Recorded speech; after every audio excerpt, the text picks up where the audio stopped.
No comenzó con un grito. Nunca lo hace. La mañana en que el mundo supo que Ozzy Osbourne se había ido, el silencio fue más fuerte que cualquier amplificador frente al que él hubiera estado. El aire no tronó, se hundió. Un silencio envolvió cocinas, coches, aceras, en todas partes donde su voz había viajado alguna vez y dejó a millones conteniendo la respiración sin querer. Durante medio siglo, su voz no era solo sonido, era refugio. Estabilizaba a aquellos que sentían que la vida misma los estaba desmoronando. Él era el tumulto y el remedio, la tormenta y el refugio, el ruido y la sanación. Y en algún lugar dentro de ese silencio, un dolor cortaba más profundo que los demás. Sharon Osbourne lo conocía de maneras que el mundo nunca podría. Había visto ambas versiones, la tormenta en el escenario y el hombre que susurraba, «Estoy intentando», cuando las cámaras se iban. Ella cargaba con el peso de su caos y la suavidad de sus disculpas. Para ella, él no era solo una leyenda. Era un esposo, un compañero, un hombre que tropezaba tan a menudo como rugía, pero que nunca dejó de volver a subir hacia la luz. Esta no es la versión ordenada con bordes pulcros. Esta es la historia humana. Ozzy no se fue en un estallido de pirotecnia, ni con un titular que pudiera reírse. Se fue simplemente, silenciosamente, honestamente, exactamente de la manera en que los momentos más verdaderos siempre llegan, sin permiso. El impacto golpeó a millones a la vez. Los teléfonos vibraron. Alertas de noticias aparecieron como susurros crueles. En las aceras, desconocidos se detenían en seco cuando el titular llegaba a sus oídos. En las cocinas, los televisores parpadeaban las palabras que la gente no estaba lista para escuchar. Y en innumerables dormitorios de todo el mundo, los fans se sentaron al borde de sus camas, mirando sus paredes, sintiendo un peso que ninguna luz de escenario podía suavizar.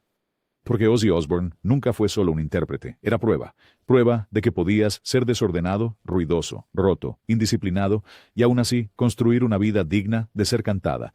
La gente no solo recordaba los espectáculos, recordaban las noches en que sus canciones bajaban el pánico lo suficiente como para dejarles respirar. El adolescente que pensaba que no encajaba en ningún lugar y encontró un himno. El padre que cargaba miedos silenciosos, pero encontró valor en su desafío. El veterano, despierto por la noche, con una mente que aún marchaba, calmado por un coro que prometía supervivencia. Ozzy nunca los juzgó. Su voz les decía que no estaban solos. Es fácil olvidar que antes de las arenas, antes de los titulares, antes de que el apodo Príncipe de las Tinieblas se convirtiera en mito, solo había un chico, un niño creciendo en un hogar estricto en Birmingham, Inglaterra. Dinero escaso, casas adosadas. Una cabeza llena de ruido que no encajaba en las aulas. No nació con un destino, tropezó con él. Entró en una habitación con otros 3 inadaptados y encontró el único sonido lo suficientemente honesto para sostenerlo. No estaba pulido, no era perfecto, pero era verdadero. Y esa verdad rompió la cultura. Los riffs no pedían permiso. Construyeron una puerta y te desafiaron a derribarla. La gente lo llamó pesado, él lo llamó hogar. Por primera vez, el chico delgado que no encajaba en ningún lugar, finalmente encajó en algún lugar. Esos primeros espectáculos no eran glamorosos, no eran suaves, eran negociaciones con el caos, pero sacudieron al mundo. Y de repente, los forasteros, los que eran demasiado ruidosos para un mundo y demasiado callados para otro, escucharon una voz que vivía donde ellos vivían. El sonido de Ozzy no se deslizó en la corriente principal, abrió un agujero en ella. Por supuesto, el caos no vino sin consecuencias. Hubo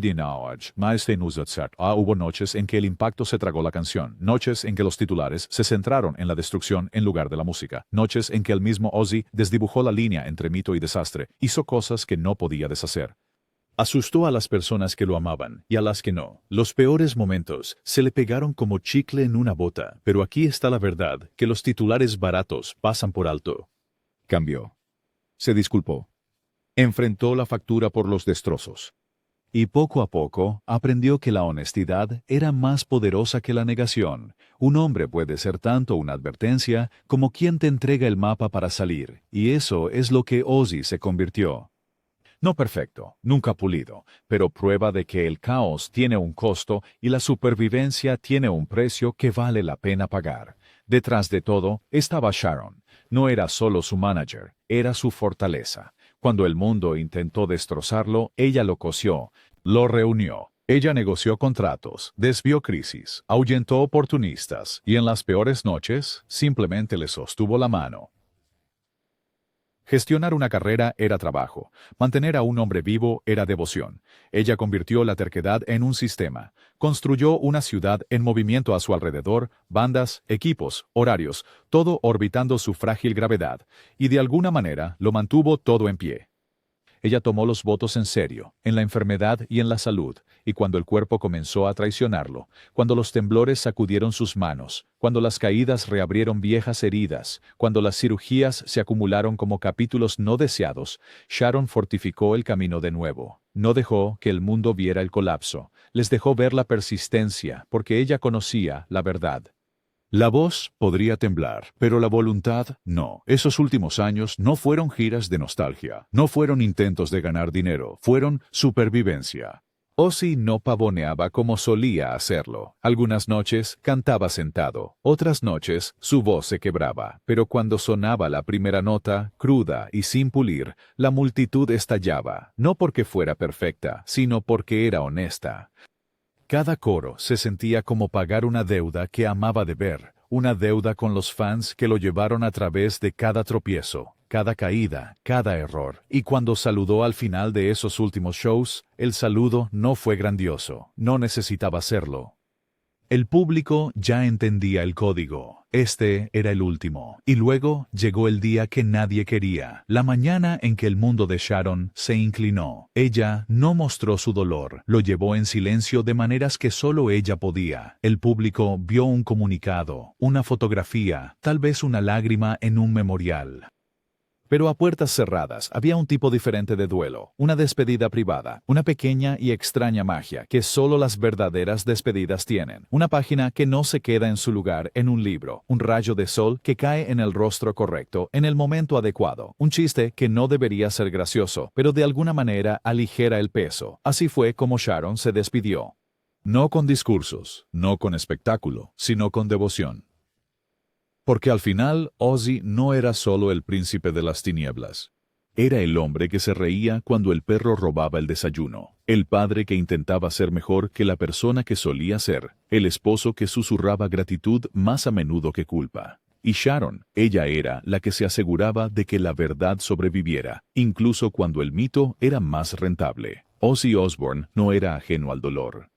Entró en su vida temprano, permaneció durante décadas de caos, y se aferró a él, incluso cuando el foco se apagó. Llevaba las heridas como recuerdos de una guerra que nunca dejó de luchar del todo. Una caída aquí, una cirugía allá, días que se extendieron en semanas de recuperación, noches que exigían una paciencia que no creía tener. Hubo mañanas en las que sus manos temblaban demasiado para sostener un bolígrafo, tardes en las que su equilibrio lo traicionaba, convirtiendo una escalera en una montaña. Y noches cuando el simple acto de ponerse de pie se sentía como una rebelión contra el cuerpo que lo había llevado a través de 1000 escenarios. Pero aquí está la cosa, su voluntad nunca aprendió a temblar.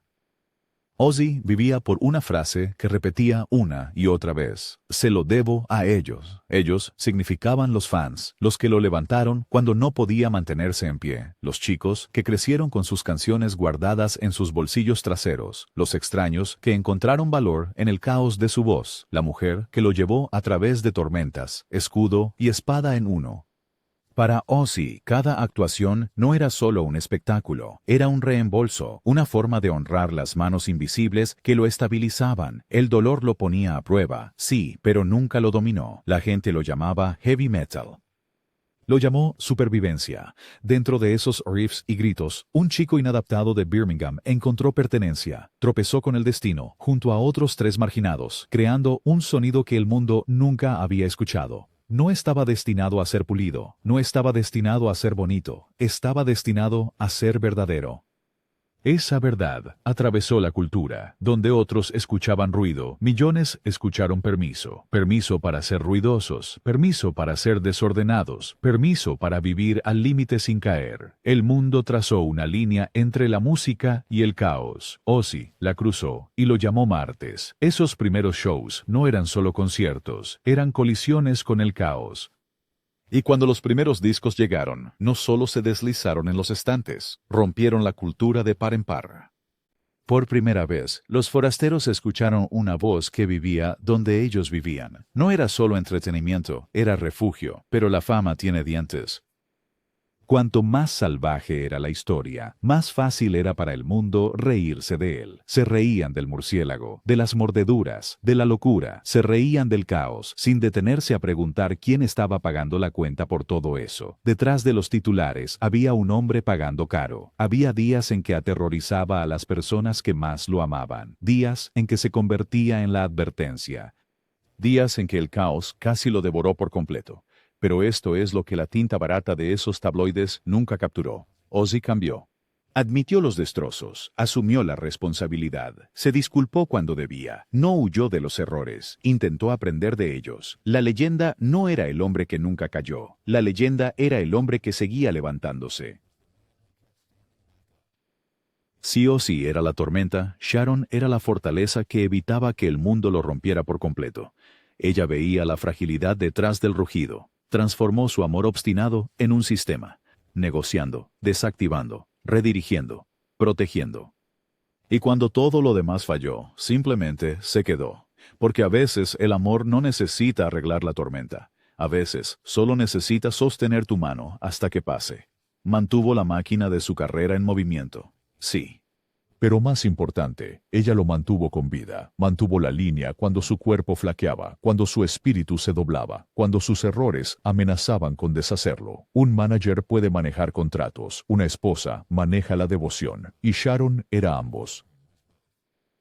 En sus últimos años, la música de Ozzy cambió. Las sesiones de la última época no eran explosiones llenas de arrogancia, eran cirugía. Menos pavoneo, más alma, menos pulido, más verdad. Cantaba sentado algunos días. En otras, se rompía en llanto a mitad de la toma, pero siempre lo intentaba de nuevo. La voz no siempre le obedecía, pero el alma nunca fallaba. Esos álbumes sonaban diferentes, sonaban mortales, como una puerta entreabierta, lo suficiente para escuchar la bisagra. Cada estribillo llevaba el murmullo de la mortalidad. Cada letra se sentía como una confesión susurrada a través de labios temblorosos. Ya no más fingir que el reloj no avanzaba. Ya no más ocultar el temblor. Te mostró el temblor y al hacerlo hizo que millones se sintieran más valientes con el suyo. Ya no se trataba de la perfección, se trataba de la honestidad. Durante años, Ozzy bromeó. No soy un modelo a seguir. Soy una advertencia. Era un escudo, una confesión, una broma, en uno. Pero al final, ya no era cierto. Se había convertido tanto en la advertencia como en el milagro. La advertencia decía, el caos tiene un costo. El milagro decía, puedes pagarlo y aún así construir algo hermoso. Y eso es exactamente lo que hizo. La noticia de su fallecimiento no se difundió como una noticia ordinaria. Se movió como un temblor, desde hemorragias nasales en estadios donde los fanáticos una vez gritaron su nombre, hasta dormitorios tranquilos donde sus letras una vez calmaron el pánico, desde escenarios de neón hasta cocinas tenues, desde tiendas de discos hasta salas de espera de hospitales. El mundo no solo perdió a un músico, perdió un salvavidas. Las ciudades respondieron en el único idioma que conocían. Calles llenas de chaquetas negras desgastadas por décadas de conciertos, puentes abarrotados de flores, fans reunidos para cantar desafinados, imperfectos, pero llenos de verdad. Porque el dolor no se preocupa si puedes entonar, solo le importa si llevas el recuerdo. Para Sharon, el dolor no era una actuación, no estaba ensayado. No era para las cámaras, lo llevaba como lo llevaba a él, en silencio, con terquedad, con una devoción que el mundo no puede medir. Detrás de las escenas estaban los fragmentos ordinarios de la despedida. La luz del sol cayendo en el rostro equivocado en el momento adecuado. El chiste que no debería ser gracioso, pero de alguna manera rompe el dolor lo suficiente como para respirar. La página de un libro que se niega a quedarse quieta. Así es como se ven las despedidas reales. Y Sharon, que había construido una fortaleza a su alrededor en vida, comenzó a construir una alrededor de su legado. No para venderlo, no para pulirlo, sino para protegerlo. Porque el mundo no necesitaba el mito.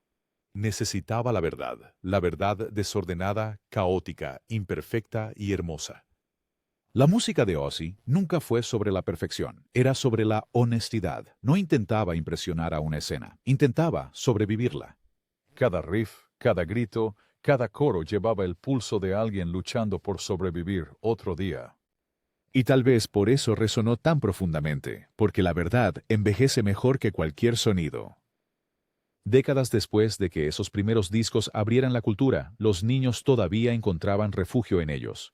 Adolescentes escondiéndose del peso de sus propios hogares, soldados regresando de los campos de batalla con un silencio demasiado pesado para llevar, padres equilibrando trabajos, facturas, miedos, inadaptados que no encajaban en aulas u oficinas. Todos encontraron una parte de sí mismos dentro del ruido de Ozzy. Por eso, su muerte no se sintió como un simple obituario más. Se sintió como perder a un amigo, un hermano, un salvavidas. La gente intenta empaquetar el legado en museos, intentan colgarlo detrás de un vidrio, etiquetarlo, pulirlo y protegerlo. Pero Ozzy Osbourne no encaja detrás del vidrio. Su legado vive en lugares más pequeños, en el niño que sube el volumen un clic más alto de lo que el mundo dice que es educado, en la enfermera que tararea un coro en voz baja para calmar una habitación de hospital, en el padre que finalmente le dice a su adolescente, no estás roto, eres ruidoso. Bandas que nacieron mucho después de su primer riff todavía llevan su permiso dentro de su sonido. Puede que nunca lo hayan conocido, pero le deben algo que no pueden nombrar del todo. Porque Ozzy les dio prueba de que no tienes que ser bonito para ser auténtico, prueba de que el ruido puede ser supervivencia. Es fácil para el mundo aferrarse al mito, el príncipe de las tinieblas, el caos, las historias salvajes que hacen reír, pero Sharon conoce al hombre. Ella conoce las mañanas ordinarias, los chistes que no eran para las cámaras, las disculpas suaves susurradas después de la tormenta, el papá que se reía cuando el perro robaba el desayuno, el esposo que intentaba una y otra vez ser mejor que la persona que solía ser. El mito puede vender, pero el hombre desordenado, real, que tropezaba, siempre fue más hermoso. Y Sharon ya ha comenzado su nueva tarea, mantener la verdad intacta, incluso cuando el mito es más rentable. Cada despedida real contiene una magia extraña, un rayo de sol que cae en el rostro correcto en el momento adecuado, una página en un libro que no se queda quieta, un chiste que no debería ser gracioso, pero de alguna manera lo es. Así fue como Sharon se despidió, tranquilamente, honestamente, sin discursos ni consignas. No necesitaba decirle al mundo cuánto lo amaba. El mundo ya lo había visto en cada contrato que negoció, en cada crisis que redirigió, cada vez que estuvo a su lado cuando estar no era fácil. No necesitaba demostrar su dolor, lo llevaba consigo. Ozzy dejó más que música, dejó una forma de vivir, gritó para que otros pudieran hablar, mostró a cada extraño cómo pararse al borde sin caer. Recordó al mundo que incluso el coro más ruidoso puede inclinar la cabeza y susurrar, lo siento. Demostró que está bien ser un trabajo en progreso, tropezar, levantarse y volver a intentarlo mañana. Ese fue su último regalo, y Sharon ha asumido la responsabilidad de proteger ese regalo, de asegurarse de que el mundo no elimine los temblores, no edite las grietas, no reemplace la verdad con algo más fácil de vender, porque la versión real es la única que siempre importó. Después de que se conoció la noticia, las ciudades se iluminaron de dolor, los puentes se llenaron de flores, los parques resonaron con voces desafinadas cantando sus canciones, guitarras marcadas por décadas de uso se levantaron en homenaje, chaquetas de giras olvidadas hace mucho tiempo olían a sudor y humo, sacadas de los armarios para un último uso. La gente escribió notas con bolígrafos temblorosos, personas que nunca escriben notas. Los fans pintaron murales en paredes que solían estar en blanco, y extraños que nunca habían hablado antes se miraron a los ojos en los memoriales y se dieron cuenta de que eran parte del mismo coro, porque Ozzy Osbourne no pertenecía a una persona, una familia o una ciudad, pertenecía a todos los que alguna vez necesitaron prueba de que no estaban solos. Solía decir que no era un modelo a seguir. Quería hacer una advertencia, pero las advertencias se desvanecen, los milagros viven, y de alguna manera se convirtió en ambos. La advertencia decía, el caos tiene un costo. El milagro decía, puedes pagarlo y aún así construir algo hermoso. Esa es la verdad que Sharon lleva adelante. Ese es el eco que se niega a desvanecerse. La pregunta que queda es simple, pero pesada. ¿Qué hacemos ahora? La respuesta es igual de simple. Hacemos lo que Él nos enseñó. Gritamos cuando lo necesitamos. Susurramos cuando debemos. Detenemos el coche y dejamos que el coro Nosotros terminamos, porque terminar importa. Le enviamos un mensaje a un amigo que podría estar perdiendo el rumbo y le recordamos la línea que Ozzy nos dejó a todos. Todavía estoy aquí. No lo hacemos bonito. Lo hacemos real, porque así el eco se mantiene honesto. En algún lugar, ahora mismo, un niño se siente demasiado ruidoso para su vida. Un niño que no encaja en el aula, que se siente incómodo en su piel, que piensa que nadie más entiende. Y entonces lo escuchan, un riff, un grito, una canción que suena como una puerta. Lo abrirán de una patada, pasarán y añadirán su propio ruido al mismo viejo coraje. Ese es el verdadero legado, no el silencio, no el mito, sino la continuación. Porque la nota final aquí no es el silencio, son millones eligiendo seguir adelante, ruidosos, imperfectos, sin miedo, exactamente como él enseñó. Sharon Osbourne siempre ha sido más que la persona a su lado. Ella era la fortaleza en la que él vivía. Cuando su voz se quebraba, ella mantenía la nota firme. Cuando su cuerpo cayó, ella mantuvo firme el suelo bajo él. Cuando el mundo se rió del caos, ella les mostró al hombre. Y cuando finalmente se fue, ella todavía estaba allí, protegiendo la verdad, negándose a dejar que se perdiera en el ruido del mito. Eso es devoción. No el tipo escrito en contratos o transmitido por cámaras, el tipo que no le importa quién está mirando, el tipo que mantiene a un ser humano vivo cuando el resto del mundo solo quiere la leyenda. Su dolor ahora es una continuación de esa misma devoción, no es una actuación, no es una estrategia, solo el acto obstinado de amor que se niega a rendirse.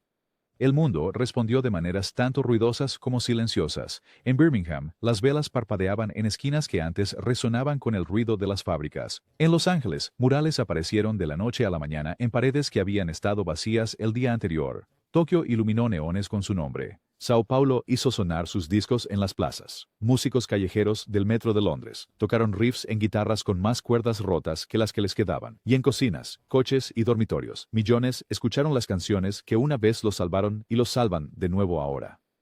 No importaba si las voces que cantaban estaban afinadas, solo importaba que fueran honestas. Ese siempre fue el punto, porque el dolor rara vez es ordenado.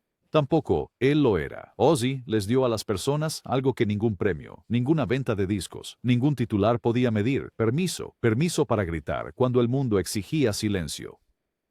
Permiso para ser desordenado en una cultura obsesionada con el pulido. Permiso para tropezar y aún así levantarse. Esa autorización lo sobrevivirá. Algún chico tomará una guitarra la próxima semana y sacará un sonido que aún no tiene sentido. Alguien más garabateará letras en un cuaderno a las 3 de la madrugada, esperando que las palabras los lleven a través de otra noche. Y en esos pequeños actos, Ozzy vive de nuevo, porque el legado de la honestidad no puede ser enterrado. Se multiplica. Detrás de las luces del escenario y el caos estaba el hombre en casa, el hombre que reía cuando el perro robaba el desayuno, el hombre que recordaba el remate, incluso cuando la historia era un lío, el hombre que, contra todo pronóstico, seguía intentando ser un mejor padre, un mejor esposo, una mejor versión de sí mismo. Sharon conocía a ese hombre, amaba a ese hombre y protegerá la memoria de ese hombre, porque el mito vende discos, pero el hombre es lo que importa. En el duelo, lo sagrado a menudo se esconde en rincones ordinarios. Una taza de café todavía en el fregadero, una chaqueta colgada sobre una silla, una letra garabateada en un papel suelto, con una escritura temblorosa. Ahí es donde Sharon lo encontrará ahora, no en el ruido de los titulares o en el espectáculo de los homenajes, sino en los rincones tranquilos de la vida que construyeron juntos. Y de alguna manera, ahí es donde sus fans también lo encontrarán, en los momentos que no parecen historia del rock, en los actos ordinarios que resuenan más fuerte que cualquier escenario. ¿Qué hacemos ahora? Hacemos lo que él nos enseñó. Gritamos cuando debemos, susurramos cuando necesitamos, contamos la verdad desordenada sobre las noches en que casi nos rendimos, compartimos la letra que nos salvó, la pasamos adelante, porque el eco no vive en el silencio. Vive en la repetición. La historia de Ozzy nunca fue ordenada, no necesita serlo. La advertencia dice que el caos cuesta. El milagro dice que puedes pagarlo y aún así construir algo hermoso, y esa es la tarea que nos dejó. La nota final no es silencio, es el sonido de millones, eligiendo seguir adelante, eligiendo llevarlo a él. La forma en que los llevó, eligiendo la honestidad sobre el pulido, la verdad sobre el mito, el ruido sobre el silencio. En algún lugar, ahora mismo, un niño que se siente demasiado ruidoso para su vida está encontrando un riff que suena como una puerta. La patearán, pasarán y añadirán su propio valor al coro. Eso es legado. No una estatua, no un museo, sino una continuación. Ozzy Osbourne enseñó al mundo que no tienes que ser perfecto para importar, solo tienes que ser real, y él lo fue, ruidosamente, desordenadamente, hermosamente. Así que cuando el silencio se sienta pesado, cuando el dolor se sienta demasiado agudo, recuerda esto, él gritó para que tú pudieras hablar, llévalo adelante, la advertencia, el milagro, el hombre, y nunca dejes que el eco se desvanezca. La historia de Ozzy Osbourne no termina con el silencio, termina con nosotros, con cómo llevamos su música, su honestidad y sus lecciones hacia adelante. Si sus canciones alguna vez te salvaron, si su voz alguna vez te dio valor, comparte este video con alguien que necesite escucharlo. Deja un comentario abajo con la letra que te acompañó en tu noche más oscura y no olvides suscribirte porque seguiremos contando las historias que importan, las reales, las desordenadas, las humanas. Porque las leyendas no pertenecen detrás de un cristal, pertenecen a nosotros.